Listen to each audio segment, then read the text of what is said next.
Barangay LS 91.1 Podcast. Barangay LS 91.1 Podcast.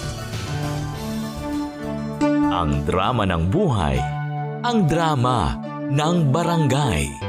Radyo, nobela. Barangay LS 91.1 Forever.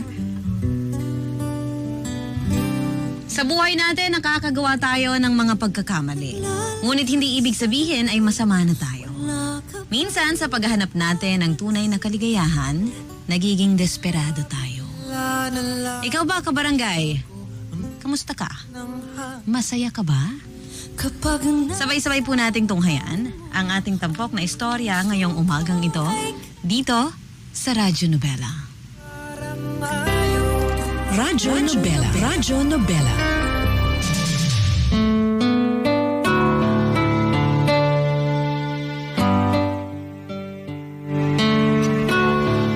Dear Mama Ganda, magandang umaga po sa inyo at sa tulad kong avid listener ng inyong programang Radyo Nobela.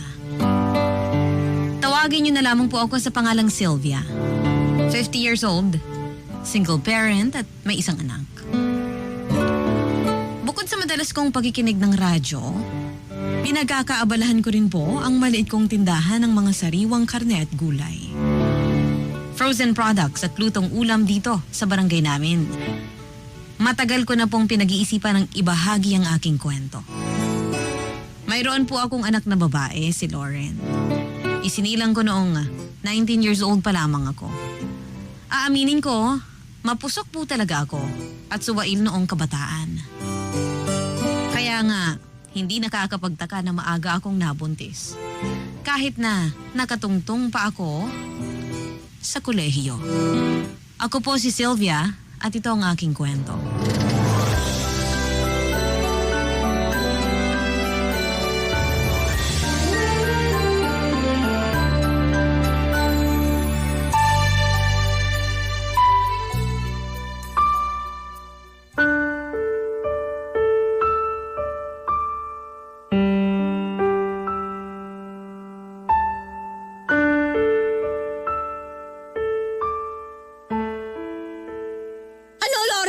Nakikinig ka ba?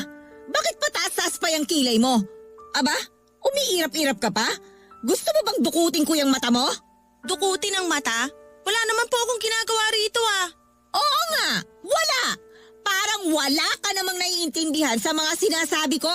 Sige nga, ulitin mo mula sa umpisa. Grabe naman po kayo. Kita mo na? Sinasabi ko na nga be. Ikaw talaga kapag pinagsasabihan kita, lumilipad sa ibang planeta yung utak mo. Sino po ba kasi ang gustong makinig sa paulit-ulit yung sermon, ma? Kaya wag niyo po akong sisihin kung mas gusto ko na lang mag-imagine ng kung ano-ano para lang hindi mapakinggan yung mga sinasabi niyo. Inamin mo rin na hindi ka nga talaga nakikinig. Sayang lang ang laway ko sa iyong bata ka. Hindi niyo ba alam na nakakainis kayo? Anong sinabi mo? Napaka-uwi niyo po kasi. Lagi niyo na lang sinasabi sa akin na wag akong magbo-boyfriend dahil bata pa ako. Na baka mabuntis lang ako ng maaga tapos hindi ako makapagtapos sa pag-aaral. Ano bang mali sa mga yon? Sinasabi ko mga bagay na yon dahil ako ang nanay mo. Mas alam ko ang lahat kesa sa'yo. Kaya nga dapat pakinggan mo ko imbis na magreklamo ka dyan. Yung ibang mga anak nga pariwara ang buhay dahil walang magulang na gumagabay. Gusto mo bang matulad sa kanila? 20 years old na po ako, ma. Hindi na ako teenager para pagsabihan nyo ng ganyan at tratuhing bata. Siyempre alam ko na po yung mga limitasyon ko. Alam daw. Pero ano yung nababalitaan ko sa nanay ng kaklase mo na panay ang sama mo raw sa mga lalaki dun sa school nyo? Sige nga, yan ba ang alamang limitasyon? Sumasama lang ako sa kanila pero hindi ibig sabihin may ginagawa na kaming milagro. Ano ba naman kayo, mama? Ganyan ba tingin nyo sa akin? Pakawalang babae? Hindi naman sa ganun, anak. Kaya lang kasi... Kailan pa po kayong nagka-oras para makichismis tungkol sa buhay ko? Sa pagkakatanda ko kasi, busy kayo masyado sa trabaho nyo. Di ba nga mas madalas pang nasa opisina kayo kaysa sa bahay? Tuwing araw ng linggo, puro naman pagtitinda ang inaasikaso nyo. Kung hindi ako magtatrabaho o magtitinda, anong kakainin natin? Sige nga, ha? Saan ako kukuha ng pang-tuition mo sa college? Sabihin mo nga! Alam mo, imbis na nagrereklamo ka na wala akong panahon sa'yo, abay bakit hindi mo na lang kaya ako tulungan? Lalo na kapag wala ka namang klase. Para kahit naman papano maging kapaki-pakinabang naman ang oras na sinasayang mo sa ibang bagay. Grabe, malala na talaga kayo, ma. Ultimo anak nyo, pinag-iisipan nyo ng hindi maganda. Ano po bang palagay nyo sa akin? Katulad nyo nung kabataan nyo? Anong sinabi mo? Bawiin mo yun, Loren! At bakit? Kasi totoo. Ayaw lang kitang mapahamak, anak! Huwag po kayong mag-alala, hindi ko kayo tutularan. Mag-aaral ako ng mabuti. Magtatapos at hindi magpapabuntis katulad ng palagi niyong sinasabi. Napakapalasagot mo talaga! Kung wala na po kayong sasabihin, pasok na po ako sa kwarto. Inaantok na kasi ako, maaga pa ang klase ko bukas. Good night, Mama. Loren! Hoy! Bumalik ka nga rito! Hindi pa tayo tapos mag-usap! Ay! Napakatigas talaga ng ulo! Fast forward. Nakapagtrabaho naman po ako sa isang pribadong kumpanya. Pero dahil hindi sapat ang kinikita ko para matustusan ang pangangailangan ng anak ko, kung kaya kumayod pa ako ng kumayod. Nandyan yung nag-reseller ako ng iba't ibang produkto tulad ng pagkain, damit o makeup. Nagtitinda rin po ako ng lutong ulam sa opisina namin para makadagdag kita. Ng mga panahong yun, 3 taong gulang na ang panganay ko. Nang magkasunod na namatay, sina nanay at tatay. Kaya nga sa akin rin po naatang talaga ang pagiging magulang. Hindi lang para sa sarili kong anak, kundi maging sa 3 ko pang nakababatang kapatid. Barangay LS 91.1 Radyo Nobela. Radyo Nobela. Si Mama Ganda sa Radyo Nobela.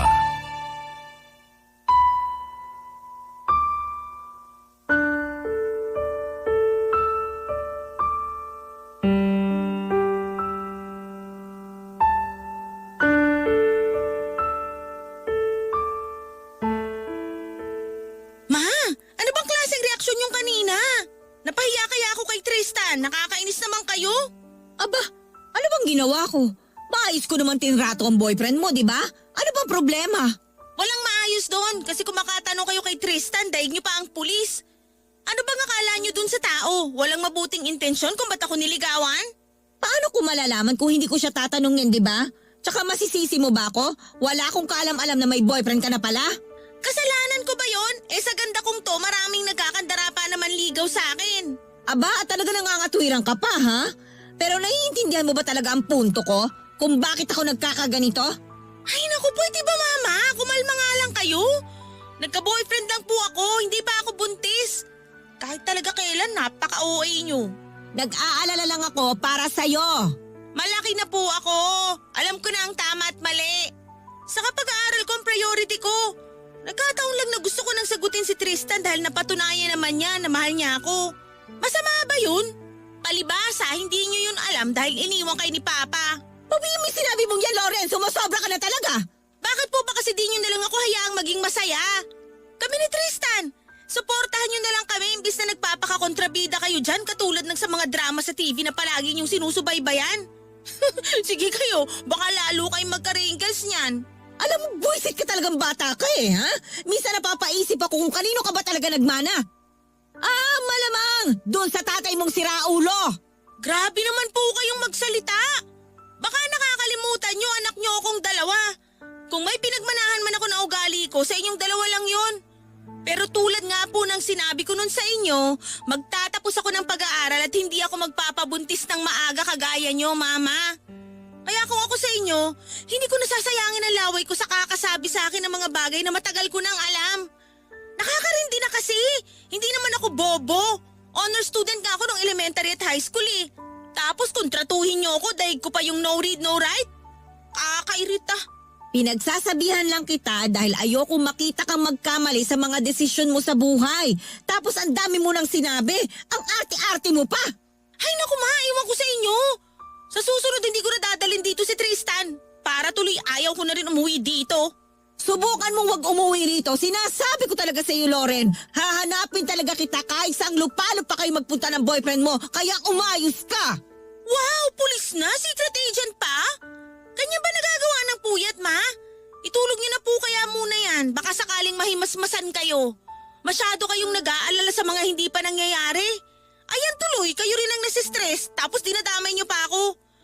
Alam niyo, kung aburido na kayo sa buhay, wag niyo na akong idamay. Baka maaga rin kasi kung malosyang katulad niyo. Linti ka talagang bata ka. Napakabastos mo ah. Ang ingay niyo po kasi, ma. Para kayo inahing manok, putak kayo ng putak. Mapaumaga o gabi, hindi na kayo napagod. Nakakaloka. Habang lumalaki ang anak kong si Lauren, nakikita ko ang sarili ko sa kanya. Yung pang ugali ko noon na palasagot o mahilig mga tuwiran sa magulang. Madahilan, mareklamo at hindi nakokontento. Kaya nga nakaramdam din ako ng matinding pag-aalala sa kaibuturan ng puso ko matapos ipakilala ni Lauren sa akin ang boyfriend niyang si Tristan. Lalo ba't hindi pa siya noon nakakapagtapos sa kolehiyo. Pero unti-unti rin pong nawala ang pangamba ko ng kalaunan ay makilala ko ng husto ang nobyo niya. May kaya ang kanyang pamilya. Engineer ang tatay, samantalang may maliit na butika ang kanyang nanay. Naisip ko, kung siya makakatuluyan ng anak ko, hindi na ito kailangan magreklamo sa hirap ng buhay. Matapos mawala ng mga magulang namin, halos makalbo na ako noon sa pagtatrabaho para masustentuhan ang pagkain namin sa araw-araw. Na mga panahong yon, iniisip ko, napasan ko ang buong daigdig dahil wala nang katapusan ang problemang ibinabato sa akin ng langit. Ngunit sa kabila ng lahat, pinatunayan ko sa sarili ko na hindi ko basta-basta dapat sukuan ang mga pagsubok. Gayong marami na rin naman kaming nalagpasan. Hindi po nagtagal, mamaganda, nagkaedad at nagkatrabaho ang mga kapatid ko. Tapos nagkahiwa-hiwalay na rin kami ng landas. Sa buong panahon ng pagpapalaki ko kay Lauren, may trabaho, panay trabaho lamang at pagkita ng pera ang inatupag ko upang maibigay sa kanya ang magandang buhay. Disenteng pamumuhay kahit paano mamaganda. Kaya lang syempre hindi ganon naging patag ang landas na tinatahak naming mag-ina. Lalo pat nang magkaedad si Lauren, mas naging mapusok at suwail siya sa akin.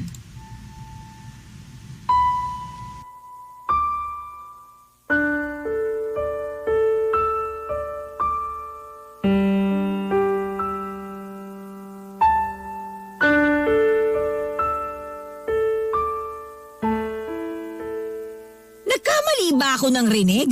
Pakiulit mo nga yung sinabi mo. Ma, ano ba? Ilang beses ko nang sinabi, di ba? Ewan ko kung bakit parang hindi nyo na-absorb. Nakakainis naman kayo. Aba, ikaw pa ang may ganang mainis. Hindi ba dapat ako yung mainis? Kasi bigla mo na lang sasabihin ngayon sa harap ko na buntis ka? At sino ang ama niyan, ha? Ano bang klaseng tanong yan? Siyempre si Tristan po. Napakasira ang ulo mo, talagang bata ka. Hindi ba sinabi ko na sa'yo na mag-iingat ka? O tapos ano na ngayon? Hindi ka na talaga makakagraduate ng college. Yan ang nga bang sinasabi ko sa'yo eh. Ma, anong gagawin ko? Nandito na yung bata sa tiyan ko. Ay! Ma, Hindi ka kasi mo ako? nag-iisip. Napakamapusok mo. Kulang pa nga yan para magtanda ka. May pasabi-sabi ka pa noon na hindi ka tutulad sa akin na maagang nabuntis? Pero tingnan mo ang nangyari. Alam mo ba ang pwedeng kahinatnan yan? Naisip mo ba na posible ka mahinto sa pag-aaral? Kung kailan naman ilang taon na lang, makakagraduate ka na, Lauren. Tapos saka ka pa lumandi. Pabihira ka naman, oh. Sobra naman po kayo makapagsalita, ma. Imbis na pinapagalitan o sinusumbatan niyo ako, bakit hindi na lang kayo maging masaya na magkakaroon na kayo ng apo? Nandun na tayo sa apo ko nga yan. Pero hindi pa kasi ito yung tamang panahon para dumating siya. Paano na lang ang mga pangarap mo sa buhay? Ang pag-aaral mo? Lauren, naisip mo man lang ba mga bagay na yon bago niyo ginawa yan ni Tristan? Ay, Teka, alam na ba ng pamilya ng boyfriend mo na buntis ka? Huwag mo sabihin hindi. Malilintikan talaga siya sa akin. Mama, huminahon nga po muna kayo. Talak kasi kayo ng talak eh. Hindi naman kagaya ni Papa si Tristan. Pananagutan niya ako. Abay, dapat lang. Alam na rin po sa kanila na buntis ako. At hindi katulad ng reaksyon niyo ang naging pagtanggap ng mga magulang ni Tristan sa sitwasyon ko. Minsan parang napapaisip ako kung anak niyo ba talaga ako eh. Kasi kung makapagsalita kayo sa akin, parang pinulot niyo lang ako sa basurahan. Ano bang pinagsasasabi mo? Wala ka lang tatay pero hindi ibig sabihin nun dinampot lang kita sa kung saan-saan. Kung ano-ano pumapasok dyan sa utak mo para kang tanga. Hoy, Loren ha? Hindi kita pinalaglag nung nabuntis ako at lalo na nung iniwan ako ng ama mo. Kaya dapat buhayin mo rin niya magiging anak mo. Siyempre naman, Ma! Ano bang palagay niyo sa akin, mamamatay tao?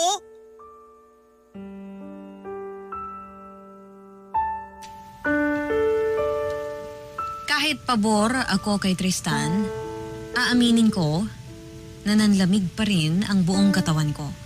Matapos sabihin sa akin ni Lauren na nagdadalang tao siya. Magaman masaya dahil blessing ang bata. Hindi ko pa rin noon mapigilang matakot para sa anak ko. Paulit-ulit ko noong tinatanong sa sarili ko kung handaan na ba talaga si Lauren sa responsibilidad bilang magulang. O kung sapat na ba ang payo at bilin na itinuro ko sa kanya bilang nanay niya. Pero dahil nga tuloy ang buhay at hindi naman pwedeng huminto kahit na may pinagdaraanan tayo, nagdesisyon po noon si Lauren na tumira kina Tristan. At kahit na masakit, na malungkot sa akin, na maagang iniwan ako sa bahay ng aking anak, nagpakatatag po ako. Pinanindigan na dapat pangatawan ni Lauren ang bagong responsibilidad niya na binuo nila ni Tristan. May sa ilang buwan din pong maayos ang lahat kahit na nasa poder ni na Tristan ang aking anak. Linggo-linggo rin na dumadalaw sa bahay ang mag-asawa kaya lagi pa rin naman akong updated sa pagbubuntis niya. Na mga panahong yon, tumigil na muna sa pag-aaral ang aking anak at itinuon ang kanyang focus sa magiging baby nila ni Tristan. Palibhasa, doktor na rin ang nagpayo na bawal muna siyang ma-stress. Kaya nang isang beses na bumisita sa akin ang anak ko at nakita kong umiiyak ito, doon po ako nag-alala ng husto.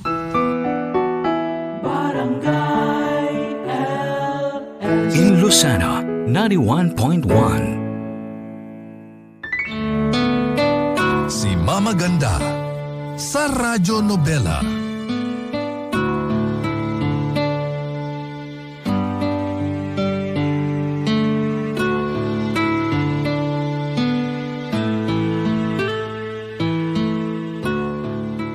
Loren, anak, nasan ba si Tristan? Bakit parang ikaw lang ang nagpunta rito sa bahay ngayon? Ang akin lang, hindi ba delikado sa iyong lumabas-labas mag-isa? Hindi ba ang payo ng doktor mo, hanggat maaari, nasa loob ka lang ng bahay ninyo? Sobrang bored na po ako sa bahay ni na Tristan, Ma. Malaki nga po yung bahay pero palagi namang walang tao. Palibasa, busy sa trabaho at negosyo yung mga magulang niya. Tapos solong anak pa si Tristan. Uy, nasa na nga yung magaling mong boyfriend? Bakit hindi kanya sinamahan papunta rito sa atin? Di ba nga, parang buntot mo yon, sunod ng sunod sa'yo? May pupuntahan daw po siyang reunion nila ng mga kaibigan niya. At pinayagan mo naman. Ihayaan niyo na po. Hindi rin naman kasi kami masyadong okay nitong nakaraan. Oh, bakit naman? Anong nangyari? Minsan kasi, pakiramdam ko parang hindi na niya ako mahal.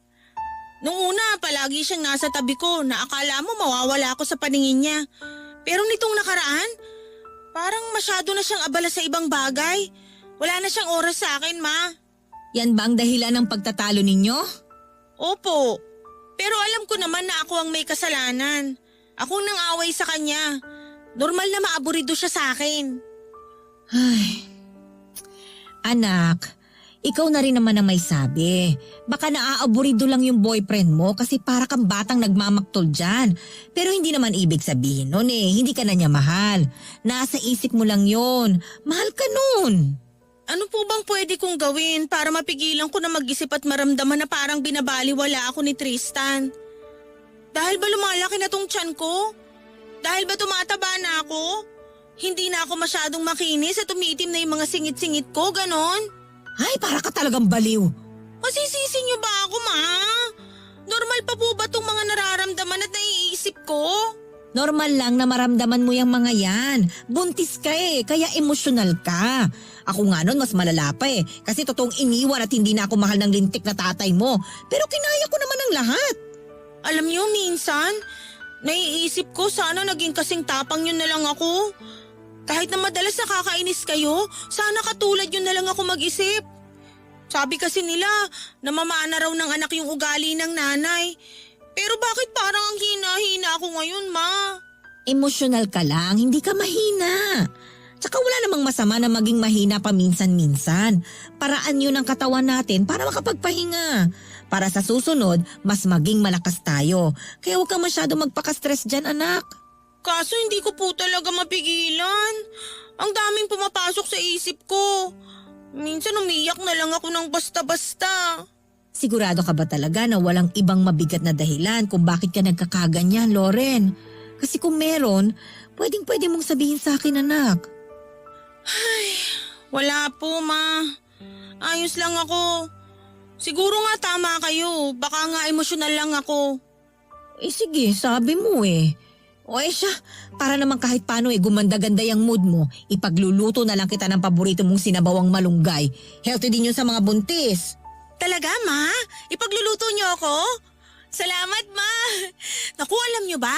Nung isang araw ko pa gustong-gustong kumain yan. Kaso wala namang puno ng malunggay dun kina Tristan. Mas masarap kasi kung sariwa sana. Kaya nga mabuti na lang at nandito ka. Tara na doon sa kusina at tulungan mo ako kesa naman magdrama ka lang dito sa sala.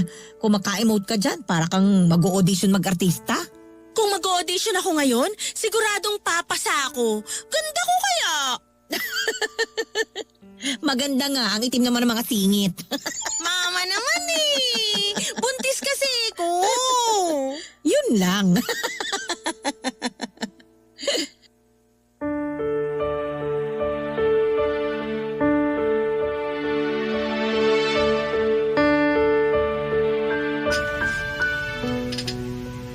Ibang-iba na po sa dating ni Loren. Ang dating Loren na anak ko. Iba po ang kaharap kong Loren ng araw na yon. Bagaman nakangiti siya o tumatawa. Kitang-kita ko kasi sa mga mata niya kung paano siya kinakain ng labis na lungkot at stress dahil sa kanilang sitwasyon ni Tristan.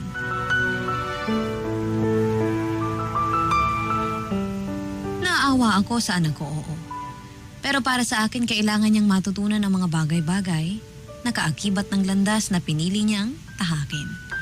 Kaya naman kahit malungkot, mahirap at masalimuot, kailangan pa rin niya itong lakaran. Palibhasa, ganun na ganun din kasi ang pinagdaanan ko noong araw. Kaya inisip ko na hindi naiiba sa akin ang sitwasyong pinagdaraanan ng aking kaisa-isang anak na si Loren. Subalit nagkamali pala ako dahil pagkalipas lang ng isang buwan, nalaglag po ang batang dinadala ng aking anak. Doon na ako nagdesisyon na bawiin ang anak ko sa poder ng kanyang boyfriend. At sa bahay na ulit siya patirahin upang mas maalagaan ko siya matapos ang nangyari. Pero nagdaan po ang ilang araw. Nabigla na lang ako at tila gumuho ang mundo ko nang pagtangka ang kitilin ni Loren ang sarili niyang buhay sa pamamagitan ng pagbibigti. Mabuti na lamang po dahil naabutan ko si Loren bago pa siya tuluyang mawala. At bago pa siya tuluyang mawalan ng malay tao. Pero aminado ako na matapos kong masaksihan kung paano siya kamuntik ng kunin ng langit, ay para akong binuhusan ng malamig na tubig Kasabay noon, ang pananayo ng aking mga balahibo. Hindi ko maintindihan kung paano iyong sinasabi ko kay Loren. Dahil mas nanaig na po ang pag-iyak ko. Ang pag-iyak namin, mag-ina, ng mga oras na yon. Sa kabilang banda, may punto na nagalit siya sa akin dahil dumating ako sa tamang oras at iniligtas siya mula sa kamatayan. Masakit po, Mama Ganda. Sobrang sakit na malaman na mas pipiliin na lang niyang mamatay kaysa harapin ang buhay o ipagpatuloy ito. Kung sa bagay, hindi ko rin naman siya noon masisisi dahil hindi madali ang lahat. Lalo na nga noong nawala sa kanya ang kanyang baby. Subalit higit pa roon, mas matinding kilabot ang gumapang sa aking katawan matapos aminin sa akin ni Loren ang pinakaugat kung bakit nawala sa kanya ang pinakamamahal niyang anak.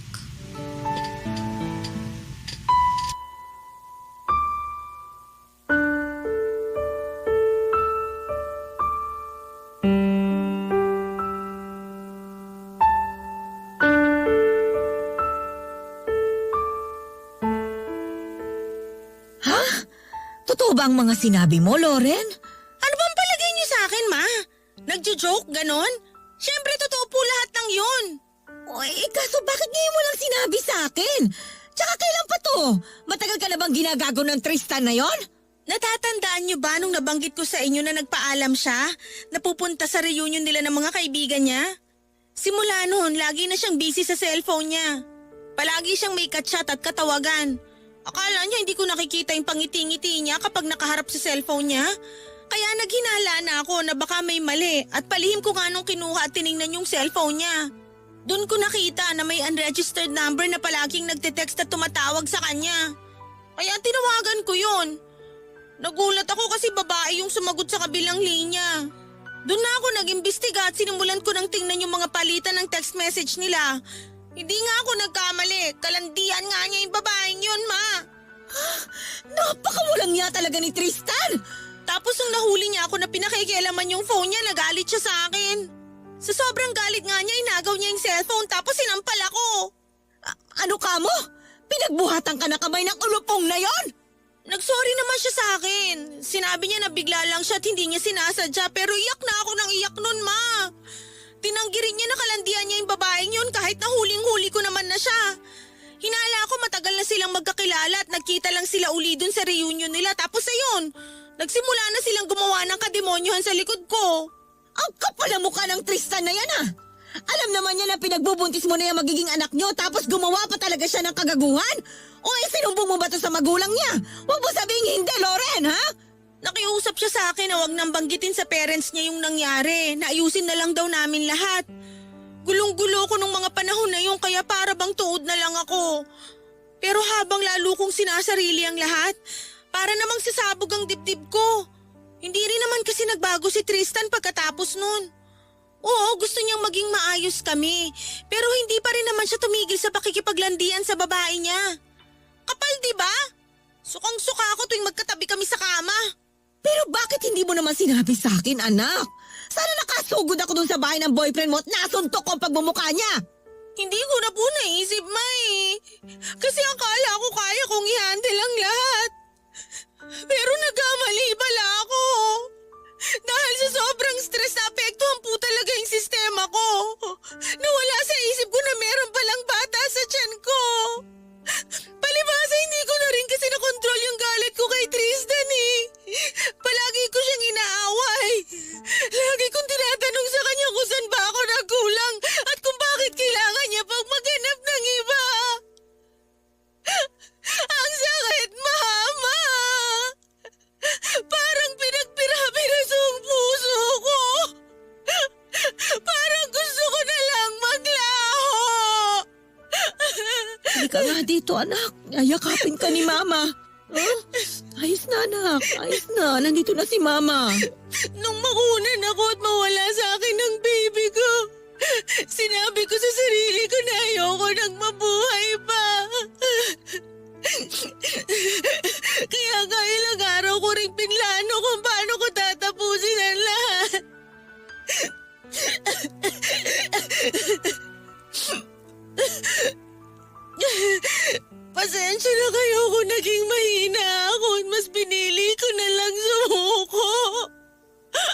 beses ko bang dapat sabihin sa'yo na walang masama na maging mahina? Pero anak, wag mo nang uulitin yung ginawa mo. Ha? Kasi ako naman ang masisiraan ng ulo kapag nawala ka sa akin. Gusto mo bang lumakad-lakad na lang ako sa kalye na walang saplot? Mama, sorry po uli ha. Naging selfish ako. Hindi kita iniisip. Hindi ko akalain na mas madudurog ang puso ko na makita kayong umiiyak ng mga sandaling yun. Akala ko kasi hindi niyo ako masyadong mahal kaya okay lang na mawala na lang din ako. Sino bang may sabi sa'yo na hindi kita masyadong mahal? Si Tristan ang hindi ka mahal. Mama naman eh. Biro lang anak. Syempre, mahal na mahal ka ng mama. Ha? Nag-iisang anak kita eh. Sa akin ka nang galing. Ikaw ang pinakamagandang nangyari sa lahat ng pangit na bagay na nagawa ko noon. Ikaw yung tama sa lahat ng mga maling desisyon ko sa buhay nung araw. Kaya wag mong iisipin na hindi kita mahal o hindi kita masyadong mahal dahil ikaw ang buhay ko, anak. Ikaw ang dahilan kung bakit ako nandito sa mundong to. Ikaw ang rason kung bakit nagpapatuloy ako sa buhay kahit mahirap at malubak ang daan na nilalakaran ko. Ikaw ang pahinga ko mula sa mga nakakapagod na mga pagkakataon, anak. Ikaw din ang dahilan ng mga ngiti at tawa ko. Kasi ikaw at wala nang iba ang kaligayahan ko. Tatandaan mo yan, anak, ha?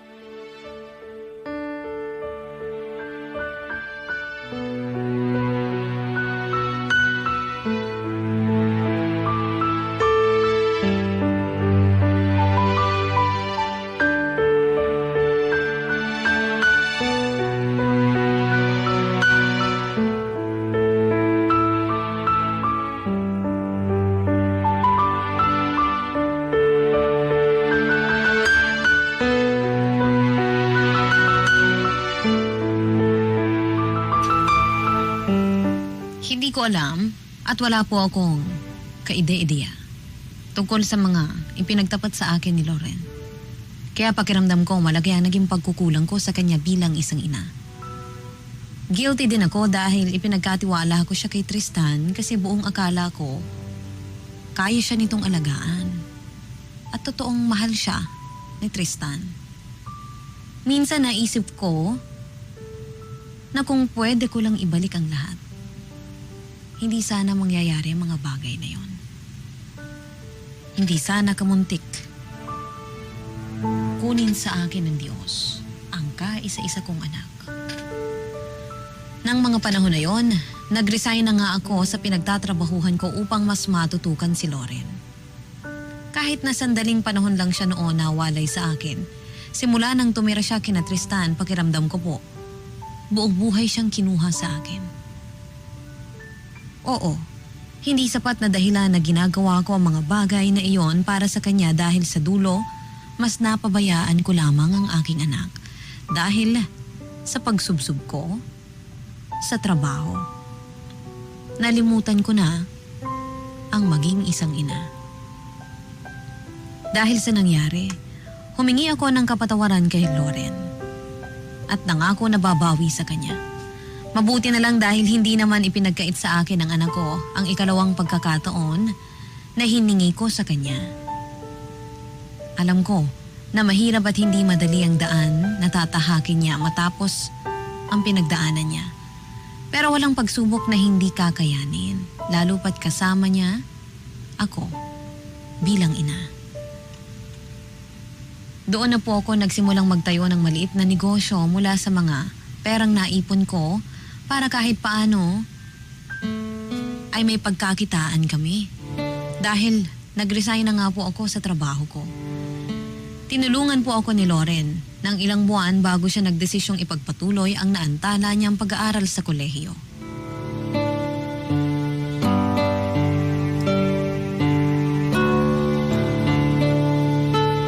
Bagay na ikinatuwa ko naman. Dahil kahit paano, alam ko po nagkakaroon ng pag-asa ang anak kong minsan ang pinanawan nito.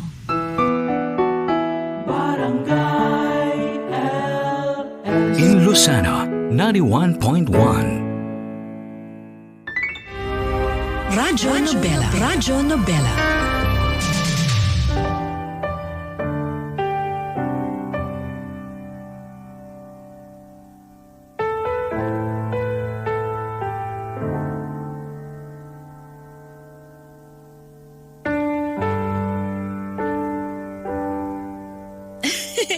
Maano ba? Sinabing ipikit nyo lang po ang mata nyo, huwag kayong madaya. Ano ba kasing pakulo ito, Loren? Matitisod ako sa ginagawa mong bata ka eh. Hindi na po ako bata, 27 years old na po ako. Saka kahit kailan po talaga, napaka-reklamador nyo. Kasama na talaga sa pagtitiis ang pagreklamo. Parang sinasabi nyo namang pinagtitiisan nyo lang ako bilang anak nyo. Ay nako, huwag mo na kasing takpan ang mga mata ko. Mama talaga, masyadong mainipin. O sige, ready na ba kayo? Aalisin ko na ang kamay ko ha, tapos pwede nyo nang idilat ang mga mata nyo. Ready? 1, 2, 3. Surprise! Happy birthday, mama kong masungit! May palobot cake ka pa talaga ha? Hindi ba sinabi ko na nga sa'yo na huwag ka nang mag-abala? Ayos na ako sa kanin at ulam, anak. Ay naku, napaka-makaluma nyo talaga. Kanin at ulam? Ano bang akala nyo sa araw na to? Birthday nyo ngayon, ma. Kaya dapat mag-celebrate po tayo. Ano, nagustuhan nyo ba? Ganda, no? Mamaya, picturean ko kayo dyan sa banner nyo. Tapos post ko sa Facebook na may caption na, Mama's 46th Birthday Blast. O diba, ang taray? Teka, bakit naman ganyan ka ba na sumukha ko sa picture sa tarpaulin ko? Wala na kasi kung makitang matinong solo picture nyo, ma. Nung nakaraan, sabi ko kukunan kita, kaso ayaw mo. Ending, yan na yung pinakamaayos. Pinakamaayos daw. Eh mas mukha nga akong pinaglalamayan kaysa nag-celebrate ng birthday. Pambihira. Siguro, i-recycle mo yan para kapag namatay ako, yan na lang isasabit mo dun sa gate natin. Pwede rin po, ma, para tipid. Ay, nakakabwisit ka talaga kahit kailan. Joke lang, mama. Huwag ka nang magalit. Siyempre, hindi ka pa mamamatay. Dahil gabi-gabi kong pinagdadasal sa Diyos na sana humaba pa ang buhay nyo. Na sana palagi niya kayong iligtas at palakasin araw-araw. Ang totoo kasi niyan, marami pa akong pangarap para sa atin, mama. At gusto ko pa kayong makasama ng mas matagal. Ako rin naman. Yun din naman ang gusto ko, Loren. Thank you talaga, Mama. Kasi hindi niyo ako sinukuan bilang anak niyo kahit na may pagkamaldita at suwail ako. Naiisip ko nga na baka kung iba ang naging nanay ko, sigurado sinipa na ako palabas ng bahay at tinakwil. Na-realize ko na napakaswerte ko kasi kayo ang naging nanay ko. Oo, hindi ako naging perpektong anak. Pero nagpapasalamat pa rin ako sa Diyos dahil binigay ka niya sa buhay ko. Ay, hindi rin naman ako perpektong nanay, anak. Alam mo yan, kahit na nung 20 anyos ka na, parang baguhang magulang pa rin ako.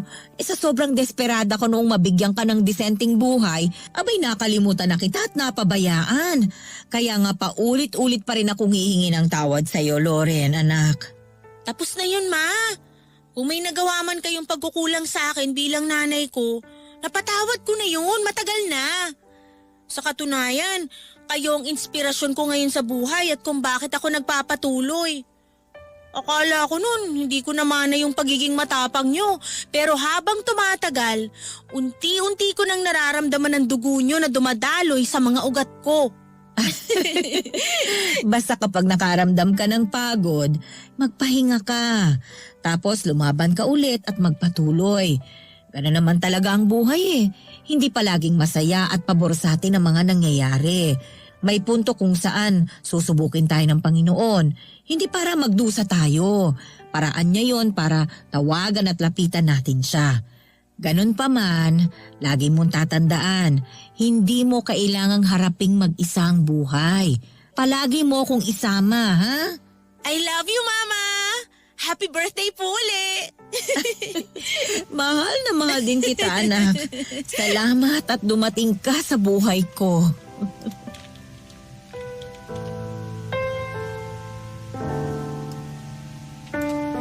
Sa kasalukuyan, masaya po akong ibalita na noong nakaraang taon lang ay ikinasal na si Lauren sa lalaking nakilala niya at nagmahal sa kanya ng higit pa. Sakay ang ibigay ni Tristan. At bagaman hindi ito singyaman ng una niyang boyfriend, kitang-kita ko kung paano nakontento at naging masaya si Lauren sa kanyang piling. Siyempre bilang nanay, importante ang kaligayahan ng aking anak.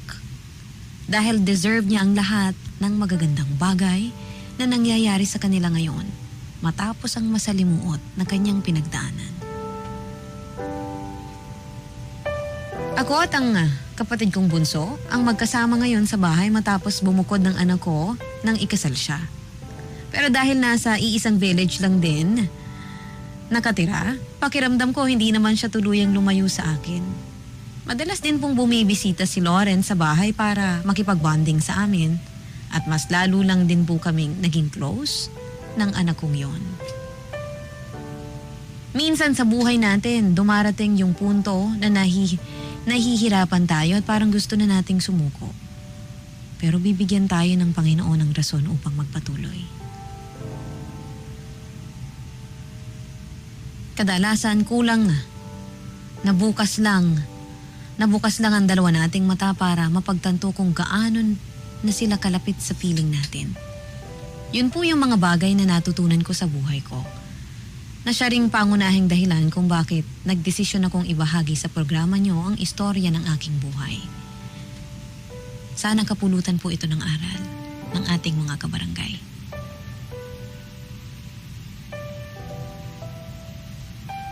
May mga kaligayahan tayong hinahanap sa maraming bagay na hindi naman natin nakikita. Hindi natin alam na ang kaligayahang yon ay narito lamang.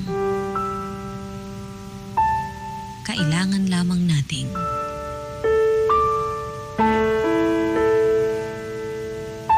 bigyan ng pansin. Ako po ang inyong forever kapuso at kabarangay, Sylvia.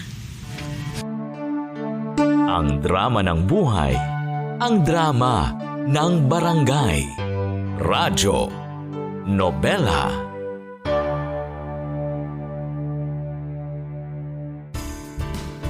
Hello mga kabarangay! Nagustuhan mo ba ang itinampok na kwento natin ngayon? Huwag kakalimutan na i-follow ang Barangay LS Nari 1.1 Podcast at ang iba pa naming social media accounts. Huwag din kakalimutan ang pakikinig sa Barangay LS Nari 1.1 Forever!